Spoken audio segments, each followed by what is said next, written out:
자, 우리가 객체 지향은 프로그램을 작성할 때 프로그램에서 어떤 종류의 객체가 필요하고 그걸 판단한 다음에 그 객체가 어떤 모습을 하고 있는지를 클래스라는 것을 도구를 통해서 정의를 하게 되는 거죠. 그래서 클래스는 붕어빵에 비유할 때는 붕어빵 틀이 되는 거고 객체는 붕어빵이 되는 거죠.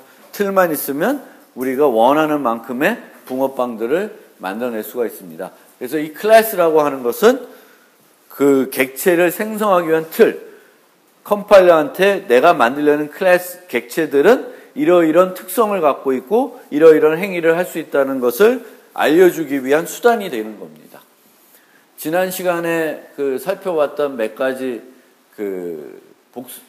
얘기를 다시 해보면 우리는 객체 지향에서는 클래스만 정의한다고는 의미가 없고 그 클래스의 객체를 생성해서 그 객체들이 어떤 의미 있는 일을 하도록 해야 된다는 것이고요. 우리가 객체를 생성할 때 new라는 연산자를 이용해서 생성을 하고 이 new라는 연산자는 생성자를 p-연산자로 취한다. 그래서 이 생성자에서 객체들에게 필요로 한 초기화를 한다. 그렇게 생각하시면 되고요. 생성자는 보통 하나를 정의하지 않고 여러 개를 이제 정의해서 쓰게 되겠고 코드 중복을 우리가 좀 줄여야 될 것이고요. 그 생성자들을 만들 때 이 데이터들, 우리가 초기화한 데이터들의 특성을 잘 고려해서 만드셔야 된다. 얘가 모든 객체마다 동일한 값을 갖고 있는 건지 어떤 값들을 가지는데 많은 경우에는 어떤 특정한 값을 갖는 경우도 있는 것이고요. 또 그렇지 않은 경우 그런 것들을 잘 구분해서 우리가 만들고요. 그럼 이렇게 생성된 객체는 우리가 리모컨으로 비유되는 참조 변수라는 것을 이용해서 조작을 하는 거죠. 참조 변수. 자바에는 8개의 원시 타입을 제외한 나머지 모든 타입이 다 참조 타입이다. 그런 얘기를 했어요. 그리고 8개의 원시 타입의 약간은 기존에 우리가 배웠던 C, C++하고 다른 점도 얘기했습니다. 뭐 유니코드라는 점, 캐릭터가, 그리고 인테저가 언사인드 개념이 없다라는 거, 그리고 크기가 표준에서 정의가 되어 있다. 뭐 이런 것들을 얘기했습니다. 그래서 오늘은 클래스라는 그 객체를 생성하기 위한 틀을 정의하기 위한 그런 개념들을 좀 설명드리고요. 드리려고 합니다. 그래서 클래스는 객체를 생성하기 위한 틀로서 새로운 타입을 정의하는 것이다. 강아지라는 타입, 뭐 학생이라는 타입, 그리고 게임 유닛이라는 타입, 새로운 타입을 정의하게 됩니다. 그럼 우리가 프로그래밍에서 어떤 새로운 타입을 만약 배웠다, 인트 타입을 배웠다, 그럼 뭘 알아야 되냐면 두 가지를 알아야 돼요. 두 가지 타입에 대해서는 도메인과 연산입니다. 그러니까 어떤 타입을 우리가 만나면 프로그래밍에서 내가 그 타입을 가지고 프로그램 잘하려면 그 타입의 도메인과 연산을 알아야 돼요. 즉 인트의 경우에는 인트의 도메인은 뭐냐면 인트라고 하는 그 타입이 가질 수 있는 값의 범위입니다. 그러니까 자바에서는 마이너스 얼마에서 플러스 얼마까지 그 범위 내에서 가질 수 있다. 그걸 알아야지만 내가 어떤 연산을 할 때 그 범위를 벗어날까 안 벗어날까 이런 것을 알아야지만 제대로 쓸 수가 있죠. 그 다음에는 연산을 알아야 돼요. 연산. 인트 가지고 우리가 할 수 있는 게 뭐냐? 덧셈, 뺄셈, 곱셈, 나눗셈, 나머지 연산 이런 것들을 알아야 되는 거고 그게 어떻게 동작하는지를 알아야 돼요. 마찬가지로 클래스에서도 우리가 student, 강아지라는 것이 있으면 이 강아지들이 유지하는 정보가 뭐다? 어떤 정보도 유지할 수 있다는 걸 알아야 되겠고 어떤 행위를 할 수 있는지, 꼬리를 흔들 수 있는지, 밥을 먹을 수 있는지 그것을 알아야 됩니다. 그래서 우리가 항상 타입을 만나면 도메인과 연산, 클래스에서는 도메인이라고 하는 것은 그 클래스에 있는 객체들이 가지는 값들, 그 멤버 변수에 가진 값들의 범위가 어떤 값들을 가질 수 있는지를 알아야 될 거고 행위, 어떤 행위들을 할 수 있는 것이 연산에 해당이 되겠습니다. 그래서 우리가 클래스를 정의하기 전에 객체가 유지된 상태가 무엇이고, 우리가 항상 이제 객체 지향에서는 데이터를 먼저 생각을 한다라고 그랬어요. 그래서 데이터를 중심으로 생각을 하고, 그 다음에 행위를 생각을 하겠고, 요 두 가지 해서 클래스를 만드는 것이 아니라, 또 우리가 이걸 만들 때 이 클래스는 어떤 또 다른 클래스라고 상호작용하는 건지를 알아야 됩니다. 강아지 클래스를 만드는데 강아지 클래스는 주인 사람 클래스하고 인터랙션을 해야 된다. 뭐 이런 것들, 그런 것들을 알아야 됩니다. 그래서 이렇게 알고 요걸 바탕으로 우리가 코딩해서 클래스를 이제 정의를 하게 되겠죠. 그리고 좀 더 프로그램적으로 좀 더 얘기를 하면 상태라는 건 데이터가 되겠죠. 이름이 뭐다, 또는 뭐 배고프다, 뭐 이런 것들이 되겠습니다. 그래서 어떤 상태가 필요한지 알면 그것을 어떻게 표현할지를 결정을 해야 되는 거죠. 그걸 결정을 할 때 우리가 알아야 되는 게 여러분들이 이번 학기에 대부분 배우고 있는 뭐예요? 자료 구조가 해당되는 겁니다. 내가 어떤 학생을 유지하는데 학생에다가 친구 목록을 유지한다. 뭐 이렇게 돼요. 그럼 친구 목록을 유지하려면 어떤 자료 구조를 써야 되냐? 배열을 써야 되냐? 스택을 써야 되냐? 큐를 써야 되냐? 트리를 써야 되냐? 뭐 이런 것들이에요. 그래서 그 어떤 걸 써야 될지를 배우는 게 무슨 시간이에요? 자료 구조입니다. 그래서 여러분들이 자료 구조 시간에 프로그래밍에 너무 몰두하지 마세요. 자료 구조 시간에 가장 중요한 것은 이 어떤 자료 구조가, 예를 들면 스택이라는 자료 구조를 배우면 그 스택의 특성을 잘 알아야 돼요. 그걸 구현하지 잘 못하더라도 특성은 최소한 알아야 되고, 내가 어떤 상황에 닥치면 이 상황에 있는 문제는 스택, 이 상황에 있는 데이터들은 스택이라고 하는 것으로 관리를 해야 되겠구나 라는 것들을 판단할 수 있어야 되는 거예요. 자료 구조를 배우고 나서는. 무슨 말인지 알겠죠? 그래서 스택이라는 걸 내가 C로 잘 짠다, 이것도 중요한 걸 수도 있는데, 그것보다 자료 구조에 더 중요한 것은 내가 이제 앞으로 어떤 상황을 닥쳤을 때 어떤 데이터들을 프로그램으로 표현해야 될 때, 이번에는 스택이라는 거, 이번에는 Q라는 걸 써야 되겠구나, 아니면 이건 배열, 뭐 이런 걸로 써야 되는지를 알아야 되는 거죠. 그 다음에 행위를 할 때는 필요한지 알면 이것을 어떻게 구현해야 될까, 이거를 이제 결정해야 되는데, 그때 이제 필요한 것이 알고리즘이 되는 거죠. 알고리즘은 어떤 절차를 통해 가지고 어떤 우리가 원하는 일이 되게끔 이제 만드는 거죠. 프로그램으로 뭐 정렬을 해야 된다. 그럼 정렬을 하는 알고리즘을 짜서 우리가 코딩하는 거죠. 그래서 이제 요거는 알고리즘 시간에 이제 아주 복잡한 것들은, 단순한 것들은 내 머릿속으로 있는 대로 그대로 코딩해도 다 되는 거죠. 평균을 계산하는 알고리즘 짜라. 이거는 여러분들이 평균을 어떻게 계산하는지는 다 아는 거죠.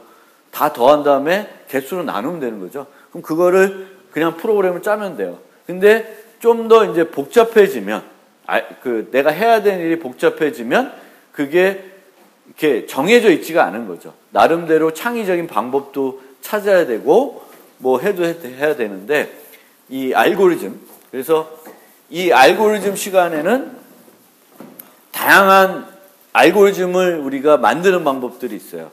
제 알고리즘을 만드는 방법 중에 우리가 많이 쓰는 아주 쉬운 방법이 뭔지 아세요? 알고리즘을 개발할 때 가장 쉬운 방법. 분할 정보, divide and conquer라고 그래요. 그게 뭐냐면 큰 문제를 작은 문제로 쪼개가지고 작은 문제에 대한 해답을 구해가지고 그 해답들을 가지고 큰 문제에 대한 해답을 구하는 거예요. 예를 들면 이만큼에서 이만큼 데이터가 있는데 이 데이터에서 어떤 값을 찾아라. 그러면 반씩 나눠서 찾고 없으면 또 반씩 나누고 뭐 이런 식으로 쪼개서 찾는 그런 것이 이제 분할 정복이 되겠습니다. 그래서 어쨌든 그렇게 되고요. 그러면 우리가 만드는 이제 프로그램 할 때 만드는 클래스들은 어떤 애들이 있냐? 어떤 애들을 클래스로 우리가 보통 모델링하냐? 제일 흔한 게 이런 겁니다. 단일 개념을 나타내는 클래스. 단일 개념. 그래서 우리가 모델링하고자 하는 프로그램에서 나타나게 되는 어떤 것들이죠. 개념. 뭐 게임을 만들 때는 게임에 등장하는 그 어떤 캐릭터들, 유닛들 또는 뭐 건물들, 맵 뭐 이런 것들이 클래스로 모델링 되겠죠. 맵이라고 하는 클래스도 만들고 캐릭터의 클래스들도 만들고 뭐 이런 거예요. 그렇게 되는 거고요. 뭐 우리가 어떤 그 은행을 모델링한다. 그럼 뱅크 어카운트처럼 은행 통장, 계좌를 모델링 한다든지 이런 게 되겠고, 뭐 그림을 그려야 된다. 그러면 점, 사각형 뭐 이런 것들이 이제 모델링 되겠습니다. 그래서 내가 만들려는 어떤 소프트웨어에 필요로 하는 데이터들의 어떤 그 데이터를 아우르는 개념이 있겠죠. 뭐 그게 학생이 될 수도 있고 교수가 될 수도 있고 뭐 컴퓨터가 될 수도 있고 문이 될 수도 있고 뭐 여러 가지입니다. 그런 것들이 이제 클래스로 모델링이 되게 되겠습니다. 그 다음에는 어떤 알고리즘을 수행해야 돼요. 뭔가 어떤 기능을 수행해야 되는데 이 기능은 그냥 그 순간에 어떤 데이터를 인자로 받아서 계산해낼 수 있는 것이 아니라 이 기능들을 수행하려면 예전에 뭘 했는지를 기억하고 있어야 되는 그런 것들을 우리가 어떤 기능을 만들 때에는 그런 작업을 해주는 클래스들을 만들게 됩니다. 그러니까 예를 들면 스캐너, 랜덤 이런 것들입니다. 스캐너는 뭐 하는 거예요? 키보드부터 데이터를 입력받는 거죠. 근데 이 스캐너는 우리가 키보드 데이터를 입력받을 때 어떤 입력을 받는다? 중간에 키보드에서 바로 우리 프로그램 넘어오는 것이 아니라 중간에 어딜 거쳐요?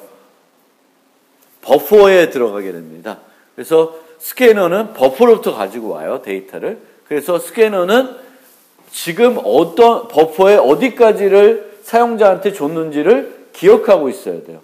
그래서 그런 기억들을 유지해야 된다 그러면 우리가 하려는 건 뭐예요? 스캐너를 통해서는 사용자부터 데이터를 입력받으려는 거죠. 근데 이 데이터를 입력받으려는 걸 만들려고 그러면 예전에 어디까지를 우리가 처리했는지를 기억하고 있어야 된다. 그러면 그런 것들은 클래스로 만들어서 우리가 만들게 됩니다. 그래서 이 두 가지가 가장 크고요. 이런 거를 이제 만들게 되겠고, 그 다음에는 종류 3하고 4는 객체지향에서 말하는 진정한 의미의 클래스들은 아니에요. 그래서 그 객체를 전혀 생성하지 않아도 되는 클래스들. 예를 들면 매스 클래스에 있는 SQRT나 뭐 POW나 뭐 이런 애들, ABS 이런 것들은 그냥 인재로 받아서 인재 값을 가지고 결과 값을 주면 돼요. 그러면 이런 정도의 일들은 객체를 생성해 가지고 객체한테 요청할 필요가 없는 거죠. 그래서 그런 애들은 비슷한 성격의 함수들을 어떤 특정한 클래스를 만들어서 거기다가 스태틱한 메소드로 정의를 하게 됩니다. 그러니까 매스라고 하는 것들을 만드는 매스 클래스에는 SQRT, POW, ABS, 사인, 코사인 이런 것들 만듭니다. 왜 그렇게 해요? 이런 함수들은 객체지향으로 모델링될 필요가 없어요. 그리고 자바에서는 얘네들도 어떤 클래스엔 소속이 돼야 돼. 그러면 한 클래스에 하나의 메소드를 하나씩만 넣어놓으면 너무 번거롭잖아요.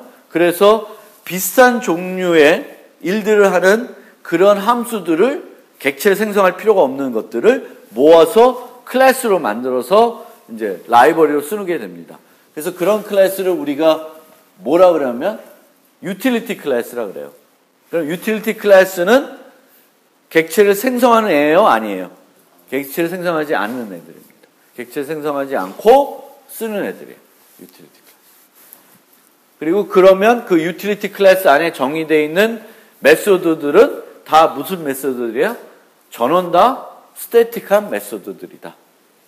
그 다음에 마지막은 뭐냐면 메인 메소드만 딸랑 하나 갖는 그런 클래스를 만드는 경우가 자바에서는 흔히 있습니다. 그래서 우리가 객체지향 프로그래밍을 잘하려면 내가 내가 어떤 프로그램 만들 때 어떤 종류의 클래스들이 필요한지를 판단해야 되겠고, 이런 애들을 잘 찾아내야 되는 거죠. 그리고 잘 모델링 해야 돼요. 상속으로 모델링 할지, 뭐 어떻게 할지, 이런 것들을 이제 잘해야 됩니다. 그거는 코딩이라고 하는 거랑은 또 다른 거예요. 코딩하고 설계는 다른 겁니다. 그래서 C에서도 설계는 어떤 함수들을 우리가 정의할 건가, 이게 설계가 되는 거고요. 그 함수의 안에 들어가는 프로그램 문장을 짜는 게 코딩이 되는 거죠. 그래서 여러분들은 둘 다 잘해야 되고요. 나중 되면 코딩은 밑에 사람 시켜도 설계는 여러분들이 제대로 알고 해야 되는 거죠. 그래서 코딩은 점점점 단순해질 수 있어요. 단순해지면 여러분보다 더 학력이 낮거나 이런 분들한테 역할이 갈 수도 있어요. 물론 코딩하는 게 너무 즐거워서 그거를 계속 하시는 분도 있고, 설계 쪽으로 좀 더 전문화돼서 하고, 내가 다 설계를 해놓고 요 함수는 요런 기능 해야 돼 라고 주면 그거를 더 여러분보다 아래에 있는 직원이 짤 수 있죠. 그렇게 되는 겁니다. 그래서 이제 어떤 종류들의 클래스가 있는지 알면, 내가 그러면 실제 어떤 소프트웨어를 만들 때 어떻게 그 소프트웨어에 필요로 하는 그 객체들을 찾아낼 것인가, 이제 이런 게 있는데요. 제일 흔하게 하는 방법이, 우리가 프로그램을 작성할 때 이런 거 숙제하세요 그러면 여러분들이 제일 먼저 하는 게 집에 가서 컴퓨터를 켜는 걸 거예요. 그리고 이클립스를 띄우고 그 다음부터 이제 조금 고민을 하는 거예요. 근데 실제적으로 우리가 소프트웨어 만들 때는 그렇게 하지 않죠. 프로그램, 컴퓨터부터 켜는 것이 아니라 사람들이 모여서 브레인스토밍하고 뭐 여러 가지 해서 그 설계를 하는 거죠. 분석하고 설계를 한 다음에 그 다음에 코딩을 하게 됩니다. 그래서 보통 우리가 이렇게 기계적으로 프로그램을 하면 문제 정의를 하고 분석하고 시나리오도 분석하고 설계도 하게 됩니다. 근데 이제 설계 단계에서 어떤 클래스가 필요할지를 찾게 됩니다. 어떤 클래스가 필요할지를 이제 찾게 됩니다. 자, 그러면 우리가 문제 정의도 하고 요구사항 분석도 하고 시나리오도 분석을 했으면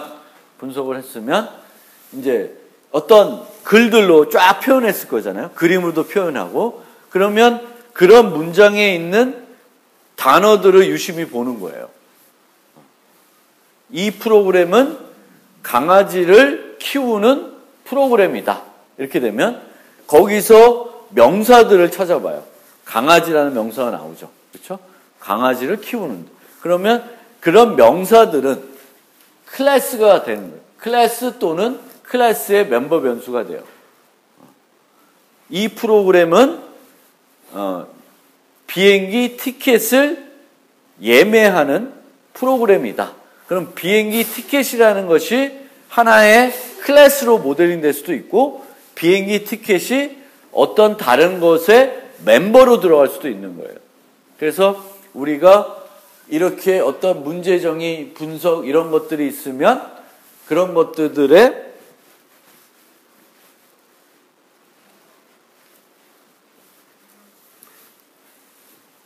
단어들을 분석해서 명사면 클래스나 클래스의 멤버 변수로 가능한지를 검토하는 거고요. 동사들이 있다. 키우다. 뭐 이런 거예요. 그러면 그런 것과는 어떤 행위로, 동사는 행위로 나타나게 됩니다. 어떤 클래스 객체로.